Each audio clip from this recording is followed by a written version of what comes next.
Alright, can you guys hear me?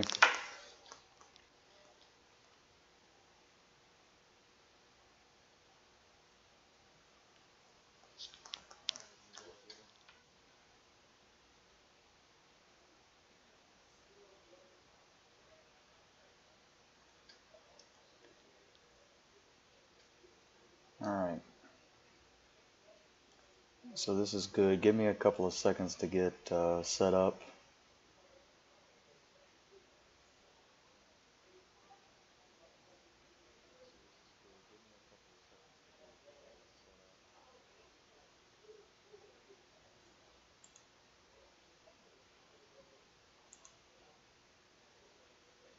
While I'm figuring this out, y'all can make fun of me because I'm watching this on a certain website and I can't even get on my own website. How do I get onto my own channel?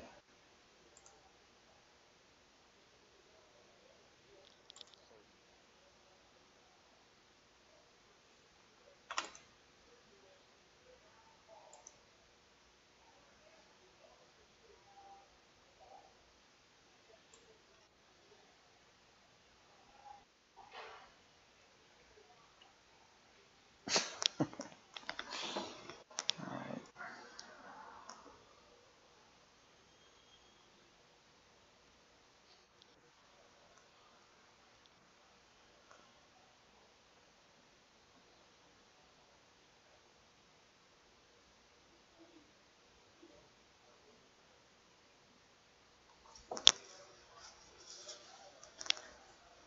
Connor, you're boring.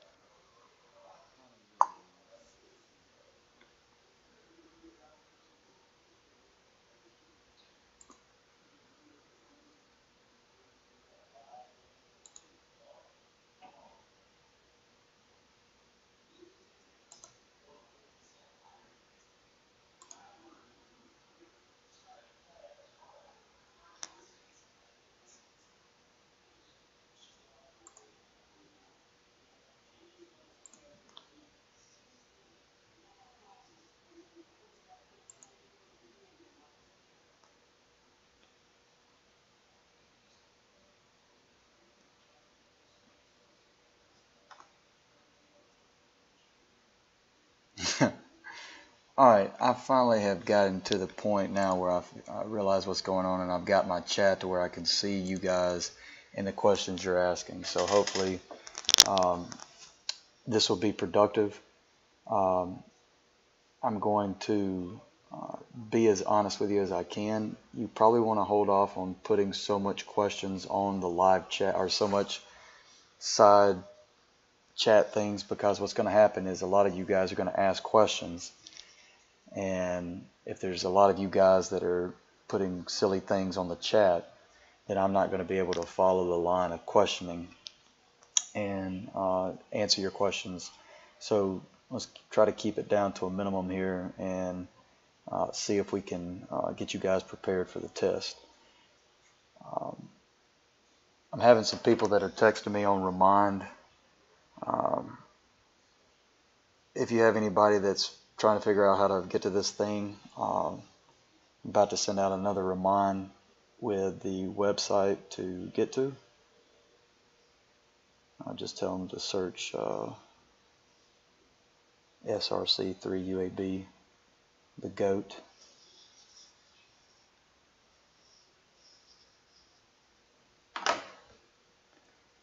Alright, I've got 10 people watching right now, so these are the 10 that I'm going to go out with, and that sounded weird, I meant get studying with. So, type into the chat for some people, what are the 4 civilizations that we need to focus on?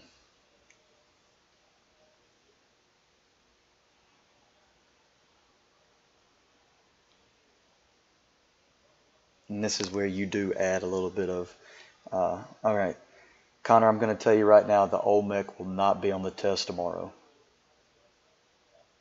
Alright.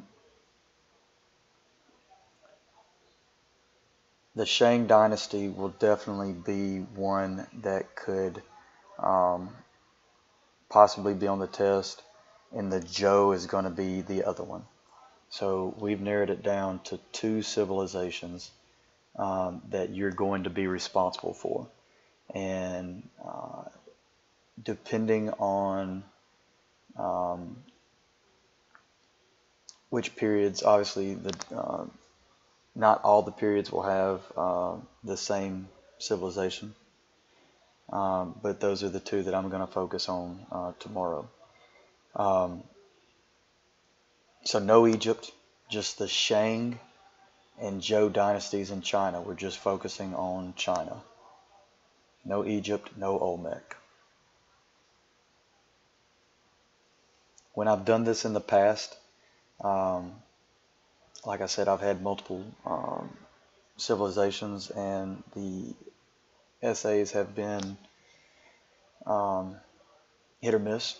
It seems like the ones that really study for one specific one um, tend to do just fine if they get theirs, but if I tend to put a lot on there, then it's, like I said, it's hit or miss. So just for the sake of doing this uh, YouTube or whatever, I'm giving you one or the other. Okay, you're going to have to study both of them to be prepared. Um, but that's what you're supposed to do. So, all right. The thing that I'm having a little bit of issue with is as I'm starting to read your essays um, that you did on the first test, um, there needs to be an understanding of what I'm expecting in these essays.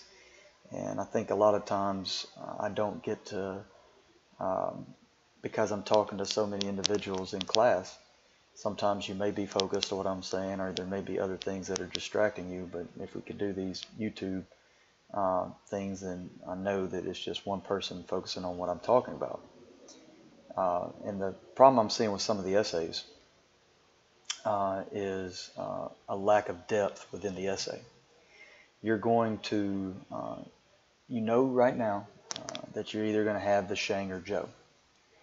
And what you can do with that information can show me how much you've listened and how much you've paid attention over the past 2 weeks. If you were to get the Shang dynasty, it would be in your best interest, right, to discuss a little bit within your essay that the Shang dynasty is the first dynasty that we have, true archaeological facts and history that we can interpret or decide, what's facts about the culture. Some people are saying that there is some overlap between culture. Absolutely, Laney. You're going to see, especially if your class gets the Zhou, you're going to have some um, definitely some overlap. You're going to have some Shang influence within the Zhou.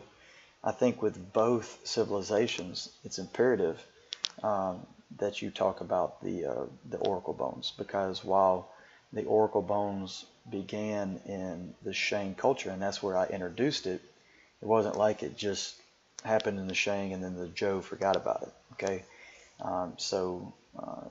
that's the oracle bones are going to have their lasting effects through numerous years and years of history within China.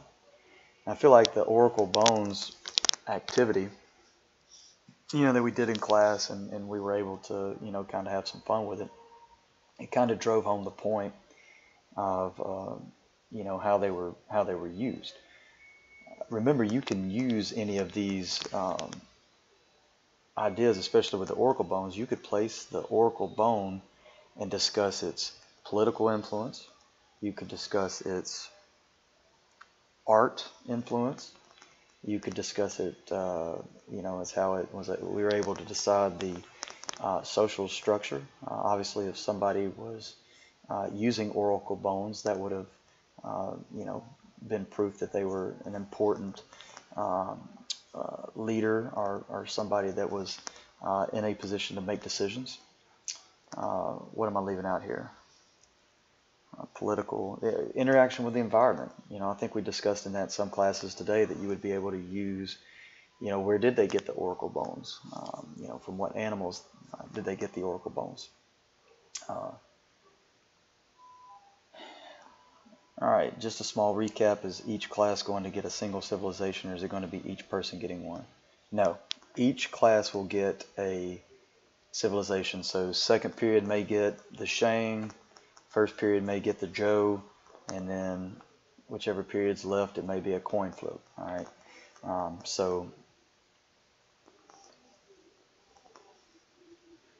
okay. So Tori wants to talk about the Zhou. All right. Let's go ahead and do that. Okay. That's the question that's been asked. I don't want to jump from uh, obviously civilization to civilization, but all we've done right now is just kind of talk about the oracle bones. So let's focus on the Zhou.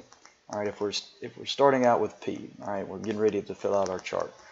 If this were me taking the test, okay, there would be two ideas that I would focus on with the Zhou. Okay, and it's going to be, technically you could focus it on. One of them you could focus with the Shang, all right, and you could talk about the dynastic cycle, but I think what I want you to focus on with the Zhou is the idea of the mandate of heaven. Because there was only one heaven, the individuals within the Zhou culture believed that there should be only one ruler. So there was a couple of ways that they kind of regulated that. Somebody that had to be a leader that was part of the mandate of heaven would have to be someone of high moral character, would have to be someone that individuals believed the gods would have, or excuse me, the individual, hold on, the heavens, the gods within heaven would have assigned or given that power to one person. And you can add a couple of things like, what justified, obviously if they had success within their rebellion, the mandate of heaven said that a rebellion was justified if it were successful. Okay, so with the Zhou, understanding that dynastic cycle, understanding, I told some periods that you didn't necessarily have to know exact wording of the dynastic cycle, but it helps to be able to discuss in the essay the point of the dynastic cycle or characteristics of that cycle. If somebody comes in that's a new ruler, they have popularity, they make some economic changes or some difference in the culture, and then some things go bad, or maybe some things we can't explain, like diseases, or Mother Nature comes into play, and then things start going downhill, and then there's an overthrow, and then bam, somebody else comes in and takes the place.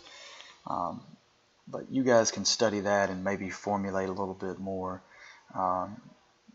Obviously a better opinion than me, who's just put my daughter to bed and is ready to go to bed, than what I'm bumbling about right now. Let's see.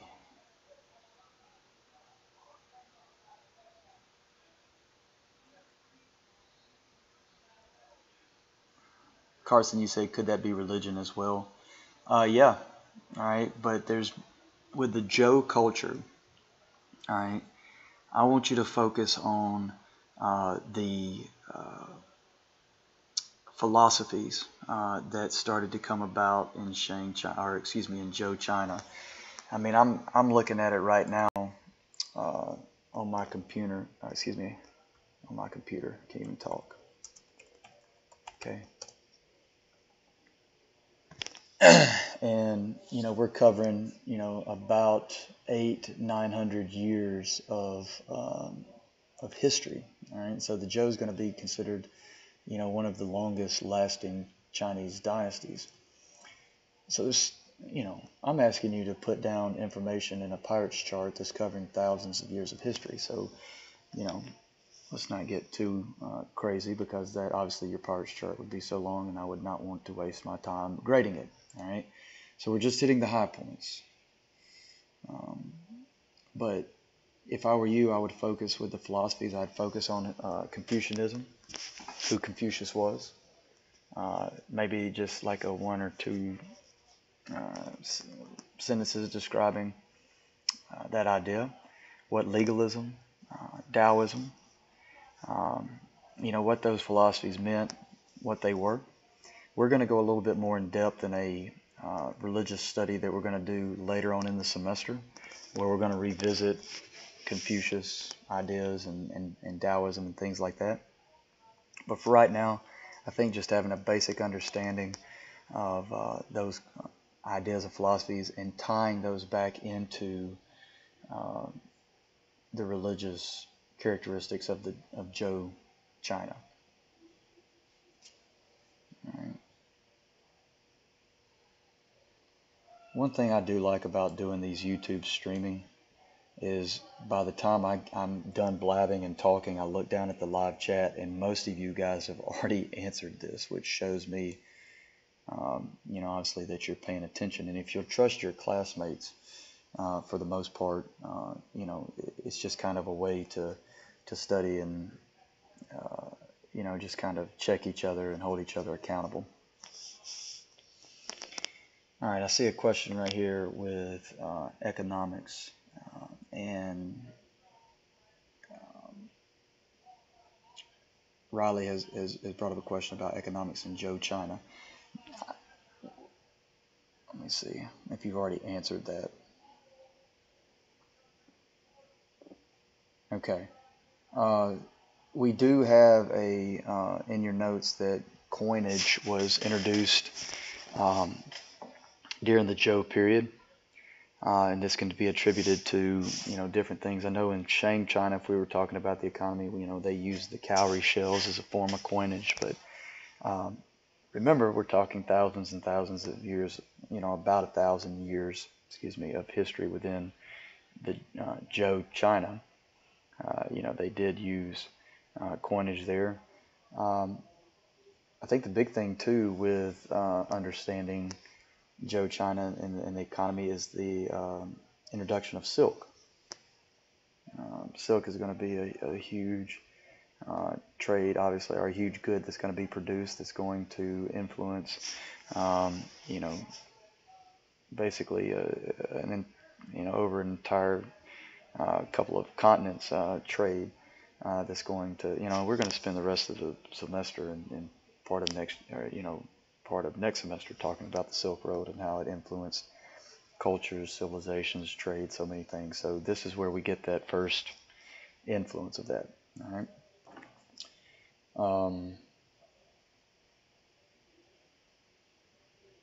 Give me a second here. I've got a text on my phone. Somebody is trying to get into the chat.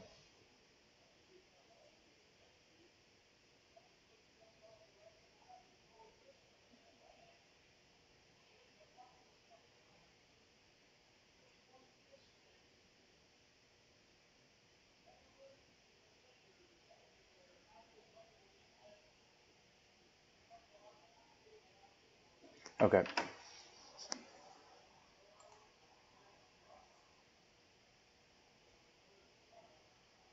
Should we mention the Silk Road in the essay? It helps. The more you mention, all right, and this is a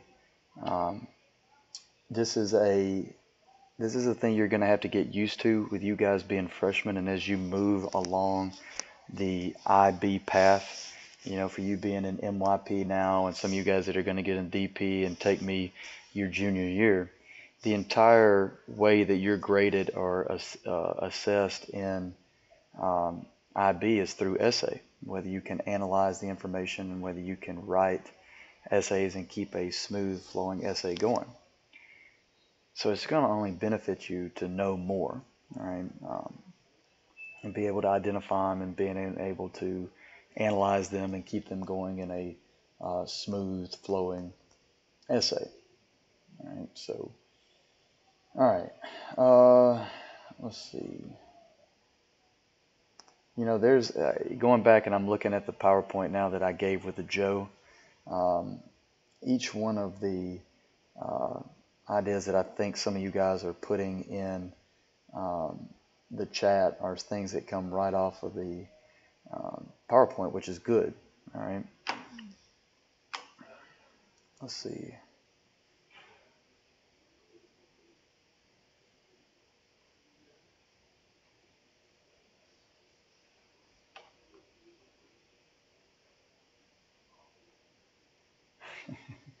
Braden, in a broad answer, what key points should we discuss for each civilization? Get out of you guys this is what I don't like about education, and I think it's a flaw within our system. Tomorrow's test is not a multiple choice, uh, specific answer that you can truly, study and memorize. To me, this is the kind of test that I like giving you guys because no answer is going to be the same, but there are going to be multiple tests that can be graded, that can receive high marks. Basically, what I'm doing is I'm making you think for yourself. I'm not just giving you an answer and a question and telling you to give me the right answer. So when you say what key points should we discuss, well, what key points do you think are important? What key points do you think that you can put in your mind that you can analyze to help you create a free-flowing, good, solid essay? I mean, the things that I focused on the most, just in this chat, all right, was talking about the Joe was the mandate of heaven, the dynastic cycle, the Silk Road. I think with both Chinese civilizations, you need to discuss the importance of bronze with the Shang and iron with the Zhou, and how those influence. I mean, I could right now, without being too specific, if you started talking about iron within the Zhou dynasty, then you could talk about different tools that were built or created by iron to help with agriculture and farming. You could talk about iron and how it was created to create weapons, especially with the bronze and the Shang. You would be able to talk about the different weapons that were created there and how they influenced chariots. So don't force yourself to think of this as, I'm studying for this test and I need to know the answer. You need to think of it as, here's the information that's been given to me, and I need to prove to Coach Clark that I know what I'm talking about. I mean, I've read some of your essays, and some of you guys are on point with this, and some of you guys, let's just say I'm going to have to really bust my tail this year to get you to the point where you need to be, because I know all of you are capable. You just, unfortunately, sometimes in education we fail as a system because we make you so robotic, and we don't ask you to think for yourself.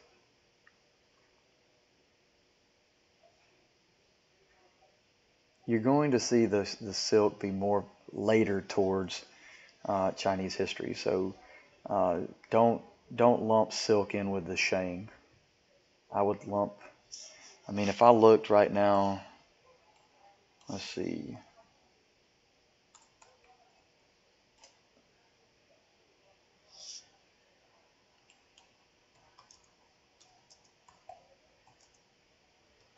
And we can't think of a specific time.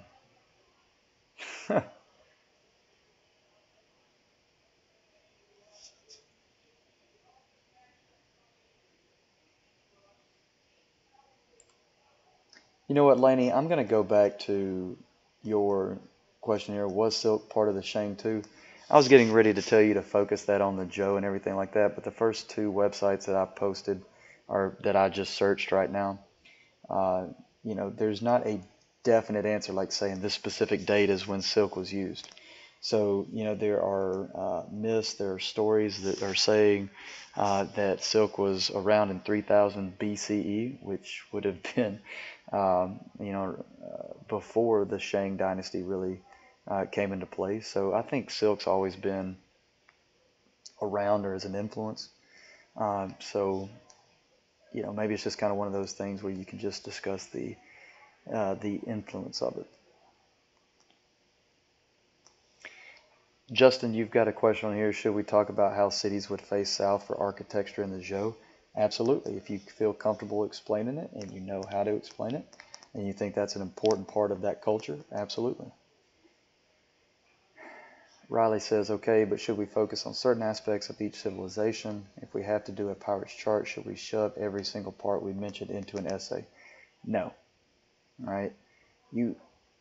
I think I can't remember what period I told this today, but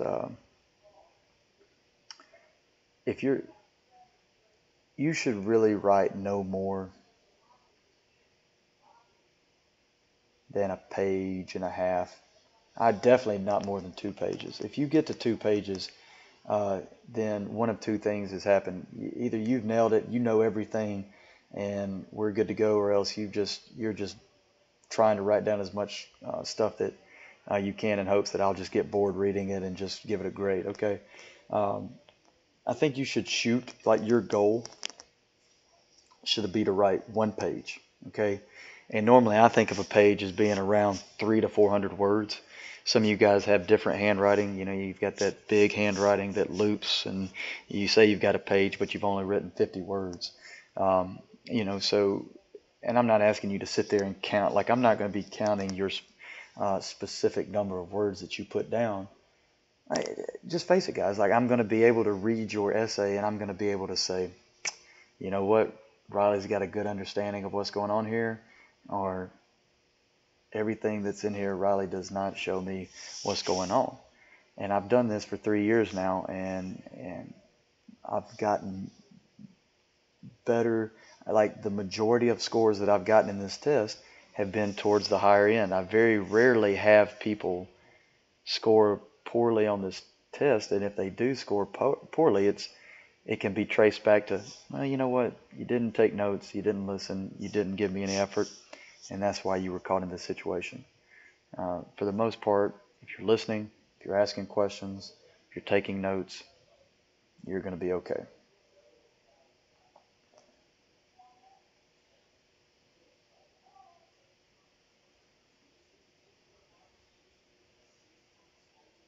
Okay, let's see.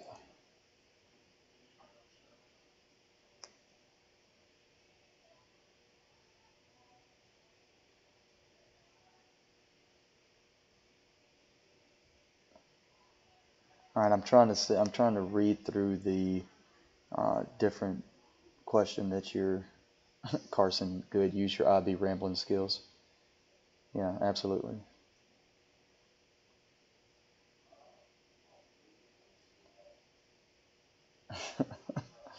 All right, let me try to figure out something I can focus on that'll be beneficial here. All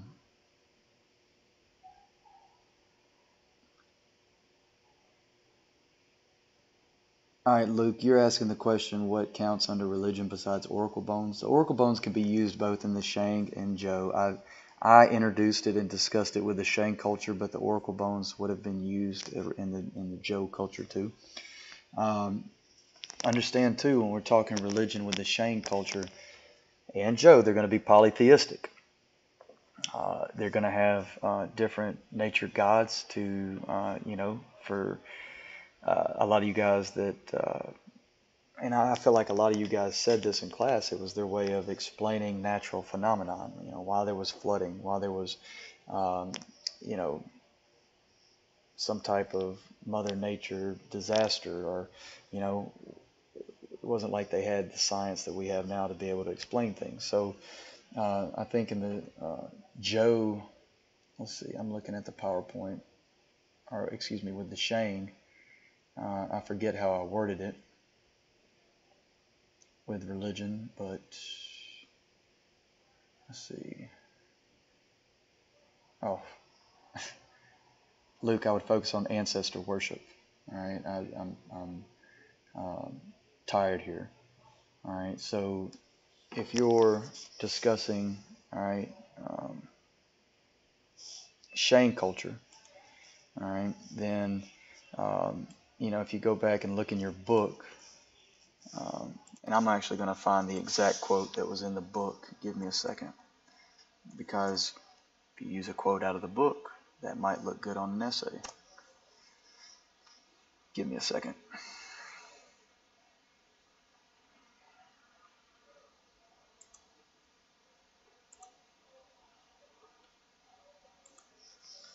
My computer's acting acting a little slow here. I don't have the chat pulled up right now, so hopefully you're not making too much fun of me. I'm currently looking at the textbook.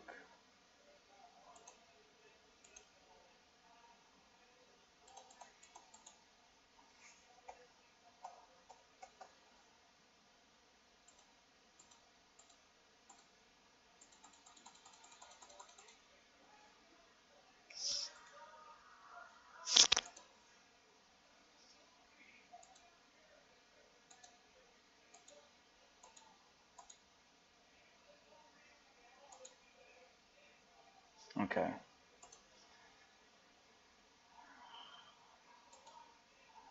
All right.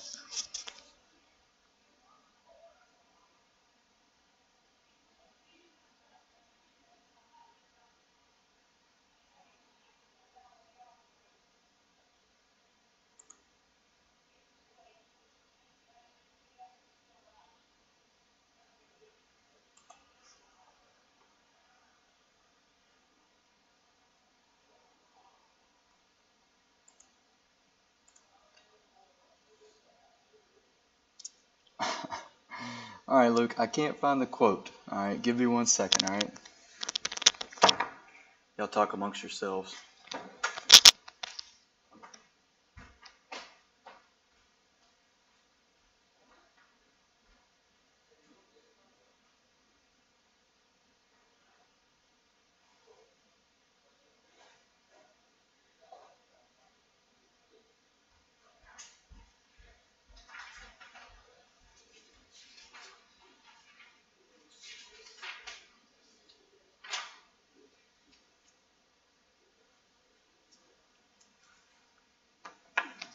And I'm back. All right.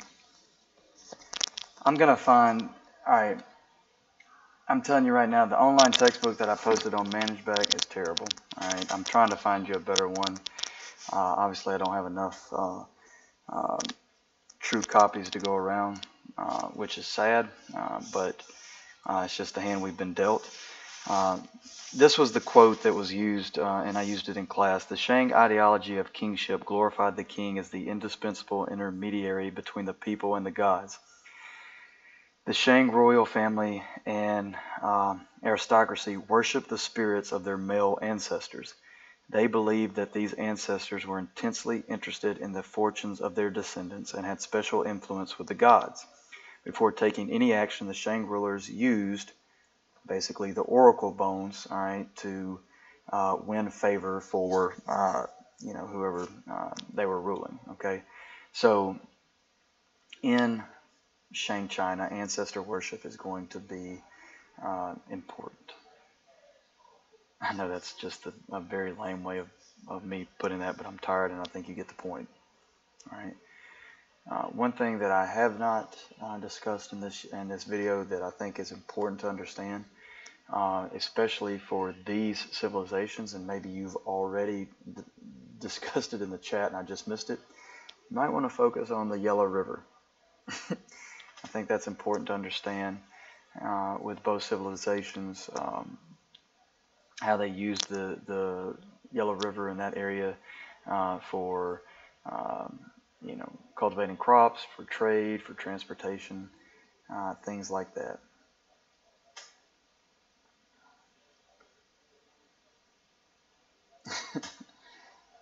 Carson, so ruler was a middleman between gods and common people, used oracle bones to gain favor from the gods and decisions. Ancestors were slightly sexist, but still super important.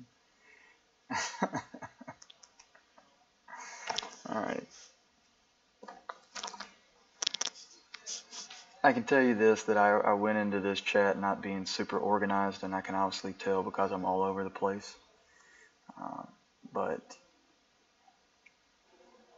I really think you guys are, Riley, don't even worry about the matrilineal part because that was going to be Nubia. All right, social structure for the Joe. Your social structure pirates chart, like whether you get Shang or Joe, is going to be very, I think, simple. Okay, just start out with your rulers at the top, your nobility and and individuals, below it. You might even could put priest or religious leaders or philosophical leaders there, kind of below the ruler. You had your artisans and your middle class workers, your farmers, things like that, and then in the bottom, you would have your prisoners of war or individuals that would have been considered slaves. All right.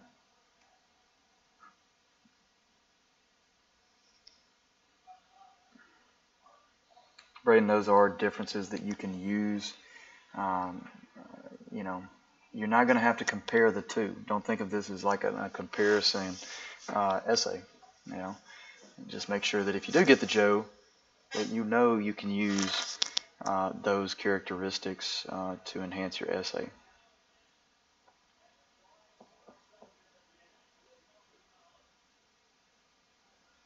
All right. Anything else, guys, you want to go over? I've got tons of stuff on here. Um, you guys have been following along with the chat, and obviously I've been talking. Is there anything that I've skipped or anything else you want me to explain to help you guys out?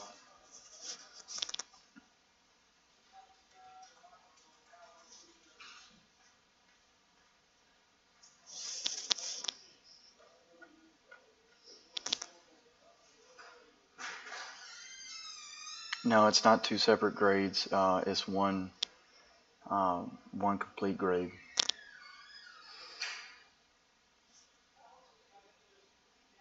But let's just say that I've had people that have sucked at filling in their Pirates chart and given me a great essay, and then I've had people that have knocked out Pirates charts and they've either done one or the other. If the Pirates chart is a way for you to organize your thoughts, okay, and when I'm looking at this, I'm more focused on grading your essay. But I am looking to see some things maybe that you put in the pirate chart that you may have omitted in the essay, or whatever. All right, so it won't be two separate grades. All right, the essay. Remember, the rubric that I'm grading is the knowledge and understanding rubric. Does student A truly understand the Joe culture and what I've taught over the past 2 weeks? All right.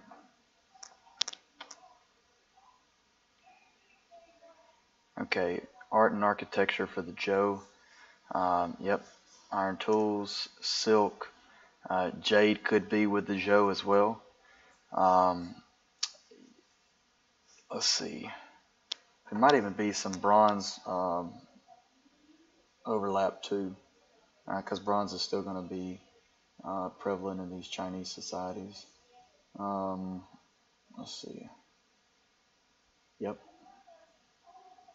Here's another thing too that you could kind of, if you struggle and you're feeling like you may not have enough information, or if your mind goes blank or anything, if you start talking about art, how do archaeologists know if they come upon a tomb or a site? How do they know they may have found somebody that's important?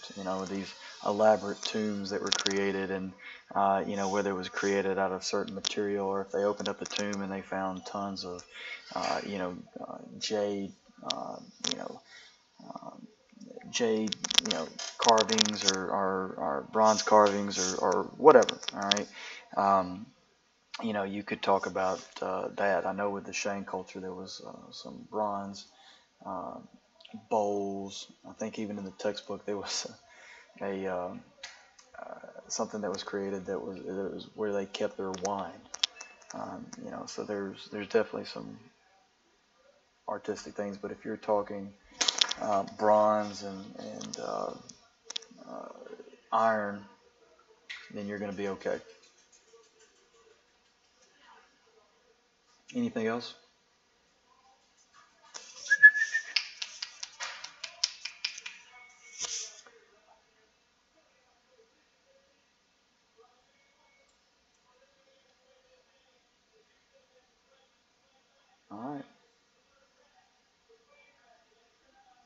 I'm looking, I'm not seeing any questions, which showing me that you guys are good.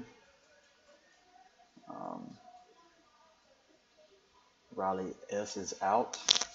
I've got first period tomorrow, so hopefully you guys will be prepared. I'll probably give you some time to study before the test too.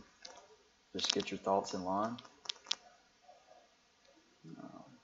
I hope this has been productive. I know sometimes I just get on here and talk and blab, and sometimes it can be productive and sometimes it can't. Like I said, I've done this for a couple of years now, and I just think sometimes you guys know the information and you put it down in the live chat, and it just kind of helps the ones that maybe don't know, or it's just another way to study. Zoe Technology or Joe Technology. There's some different things you can go with this. If you discuss iron technology, iron weapons, you even have kind of like the catapult. I think that was something that was created during the Joe culture. There's a slide here. Let me look at it and see, because I think there's obviously some things that I'm forgetting.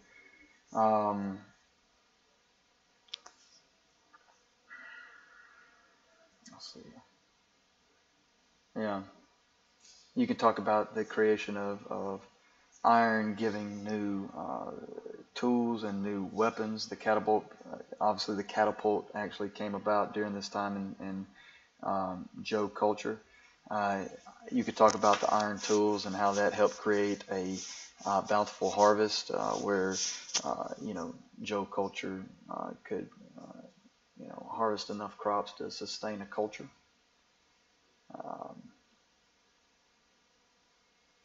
I think you'll be okay with the arts and technology, Tori. I really do. Just go back, look at those PowerPoints. Tori, you technically don't take the test till Wednesday. If you want to come by my room and maybe pick out a textbook, I'll let some of you guys check it out. I know that's not fair to first period, but I'll let you study before the test. Yes, roads and canals. That would be a good one. Absolutely.